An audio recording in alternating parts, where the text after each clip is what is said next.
तो नमस्कार दर्शक बंधु मु चक्रधर आपण माने चक्रधर ओडिया टीवी रे आपण को बहुत बहुत स्वागत करूची। तो जनवरी मास पहिलारू गोटे नुआ कृषक आईडी मध्य पंजीकरण आरंभ होउची जेउ क्षेत्र रे राज्य सरकार बा ओडिशा सरकार आपण पई बहुत बड़ कृषक भाई मानक पई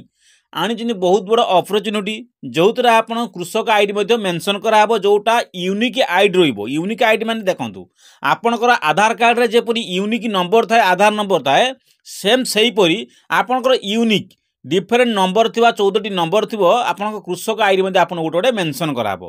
किंतु तार समय सीमा होची आपन देखंतु जनवरी मास 1 तारिख रु आरंभ हबो जोटा प्रक्रियाटा आरंभ हबो जनवरी मास 1 तारिख रु आरंभ हबो आ शेष समय होची मार्च 31 तारिख। तो यही समय सीमा भितर आपनकर जहाँ भी एप्लाई करेंगे कृषक आईडी एप्लाई करेंगे फार्मर आईडी एप्लाई करुँच आपन यही समय भितर एप्लाई करेंगे। से राज्य सरकार मध्य घोषणा करिसेंती जो नोटिस मध्य प्रदान करिसेंती प्रति पंचायत को से नोटिस मध्य मु आपनको शेष रे देखैबी आपन जो वीडियो शेष रे देखैबी नोटिस मध्य कोन प्रदान करिसेंती तादर कोन कोन सब डॉक्यूमेंट मेंशन करिसेंती डॉक्यूमेंट निश्चित आवश्यक पड़ियो। ता सहित आपनकर शिविर जो बसिबो माने बैठक बसिबो से बैठक केबे बसिबो और ता सहित आपनकर जनसेवा केन्द्र रे एप्लाई करेंगे ना ऑनलाइन प्रक्रिया रे एटा आवेदन प्रक्रिया आरंभ हबो सब किछि अपडेट आपन एई शेष प्रक्रिया रे आपन जो नोटिस टी आसी ब्लॉक रु सब किछि आपन से नोटिस रे मध्यम आपन पाई परिबे। कहीं राज्य सरकार जो यूनिक आईडी जो कृषक मान को देइचंती समस्त को कृषि भाई मान को चिन्हट हबो। यार प्रक्रियाटा आरंभ होची कोन ना आपन गोटे नागरिक किंतु आपन को नागरिक भितर आपन कृषक बोली आपन गोटे जंती आपन कौन हम ए चिन्हट हम कहीं बहुत सारा हिताधिकारी अच्छा जो मैंने कृषि संबंधित काम कर कृषक भाई माने कृषक काम ही करुँच स्वतंत्र सरकार कौन कर पदक्षेप नहीं जोटा आपड़ स्वतंत्र भाव कृषक आईडी पाइबे कहीं कृषक आईडी थिले सरकार तरफ जहाँ भी बेनिफिट आसो आपंकर से यूनिक आईडी को पैसा आसो आपंकर जहाँ भी पैसा आसू आप जहाँ भी सहायता राज्य सरकार तरफ आसो आपड़ सेम यूनिक आईडी थी डिफरेंट डिफरेंट यूनिक आईडी रहिबो 14टा नंबर रहिबो यूनिक आईडी से यूनिक आईडी को आपन कोन हबो स्वतंत्र सरकार राज्य सरकार तरफ कोन बेनिफिट मध्ये आसीबो। तो सेसब दृष्टि किपरि आपन रजिस्ट्रेशन करेंगे कौन प्रक्रिया रजिस्ट्रेशन प्रक्रिया किपरि हो पारिबो सब किछि अपडेट एई वीडियो रे कहबी सेति पई कहूची चैनल को नुआ करि आस्तिले चैनल को लाइक एंड सब्सक्राइब करेंगे कहीं चैनल को लाइक एंड सब्सक्राइब करते सब्सक्राइब करे निश्चित भाव में नुआ नुआ कृषि संबंधित वीडियो जहाँ भी आसो आप सर्वप्रथम चैनल पाइपर। तो से कहूँ चैनल को सब्सक्राइब कर रखी दिंतु सबकिछ अपडेट आप सर्वप्रथम चैनल पाइपर। तो सर्वप्रथम देखो नोटिस कौन उल्लेखन कराई तो आप देखु ये जो फॉर्म टी आनी कृषक फार्मर आईडी जो रजिस्ट्रेशन करिया प्रक्रिया आरंभ हो जनवरी मासरू सी प्रक्रिया जो कौन कौन सब अनुमोदन उल्लेख कराई आप सब कुछ फुल डिटेल्स बुझेबी ए रु जेड संपूर्ण अपडेट बुझेबी कौन एथर उल्लेख कराई जोटा आप 1 तारिख दिन आप ये डॉक्यूमेंट नहीं कि पंचायत उल्लेख करेंगे। तो से सब दृष्टि सबकि फॉर्म आप पीडीएफ पाइबे जोटा मुझे निजे खुद पंचायत जाइए से पंचायत पीडीएफटा कलेक्ट करी। तो सर्वप्रथम देखो कृषक रजिस्ट्री माने फार्मर राइट आप खोलिया चाहिए रजिस्ट्रेशन करा गले आपको कौन कौन सब डॉक्यूमेंट सब उल्लेख करा पड़ो। तो सर्वप्रथम देखो जनवरी मास 1 तारिख ठारू सरकार डिजिटल कृषि अधीन में माने आपन 1 तारिख दिन जनवरी मास 1 तारिख में आपंकर कौन हम शुभारंभ होची माने आपंकर फार्मर आईटी आप जो कृषक आईटी जो रजिस्ट्रेशन प्रक्रिया आरंभ हम से पुणी जनवरी मास 1 तारिख दिन आरंभ हम सरकार डिजिटल कृषि अधीन में माने सरकार जो कार्यकारी हम। तो सेसब दृष्टि देखो सरकार डिजिटल कृषि माने ऑनलाइन प्रक्रिया हम सी पुणी डिजिटल प्रक्रिया आप गोटे कार्ड 14 टिकिया नंबर आप कौन हम मेंशन कराव। तो सेसब दृष्टि जो 14 टिकिया नंबर आपको मिल कृषक रजिस्ट्री कार्य पंचायत कैंप माध्यम आपन को अणा जाउची आपन पंचायत कैंप बसिबो सेतिर आपनकर कौन हम सबकिछि उल्लेख करेंगे कौन डॉक्यूमेंट आवश्यक अच्छी कौन कौन सब कृषक रजिस्ट्रेशन क्षेत्र में आप कौन कौन आवश्यक सबकुछ पंचायत गोटे कैंप बसिले से कैंप आपको सबकिछि उल्लेख से करेबे। तो से देखूँ मुझे तलू गोटे स्क्रॉल कर देखूँ कौन कौन मेंशन कर देखूँ देखी कौन ना जमी जमा रेकर्ड निज नाम थिले सांगर आणतु यही डॉक्यूमेंट कौन कहली जदि जदि आपड़ जब भावुँ मु कृषक भाई मु चाष जमी चाष क्षेत्र में कृषक भाई अटे ताहले आपण यही डॉक्यूमेंट आवश्यक।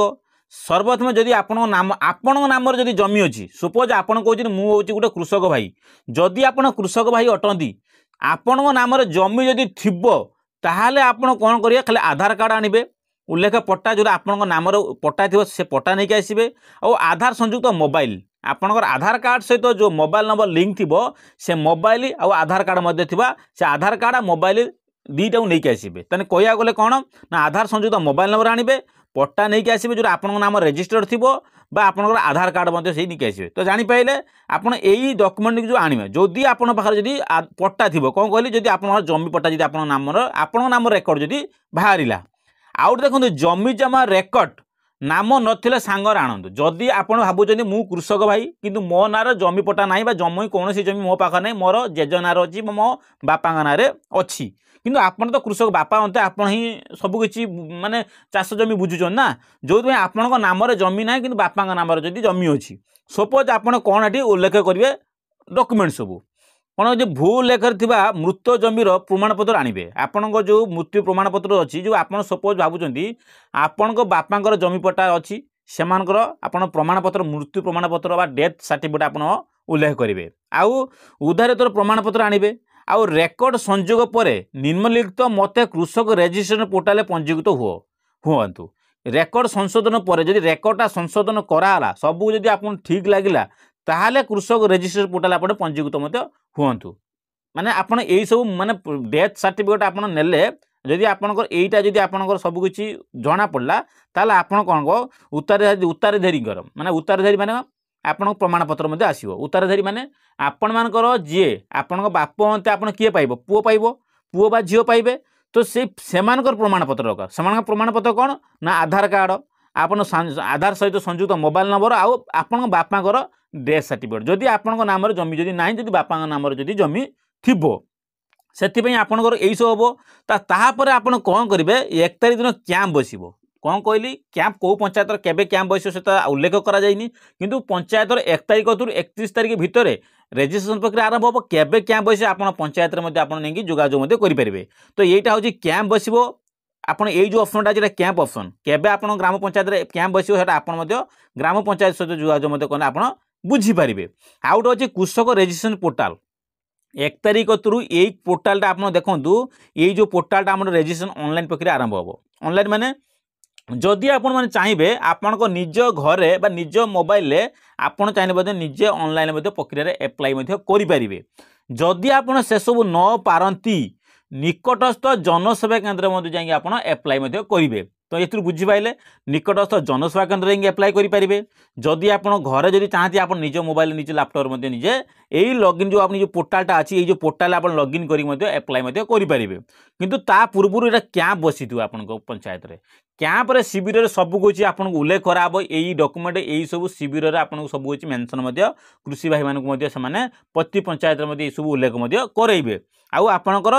ऑनलाइन प्रक्रिया करेंगे ना आपणकर आपण कौटी जनसेवा केन्द्र आप एप्लाई करेंगे दुईटी सुविधा अच्छी से आप निश्चित भाव देखो प्रक्रिया लिखाई कौन मार्च 31 तारिख शेष उल्लेख लिखाई मार्च 31 तारिख आप शेष तारिख यही पर्यटन आप उपलब्ध रोटा आप ऑनलाइन पोर्टाल हो आपणकर जनसेवा केन्द्र में एप्लाई करूँ डेट केते दिन ना मार्च 31 तारिख आप लास्ट डेट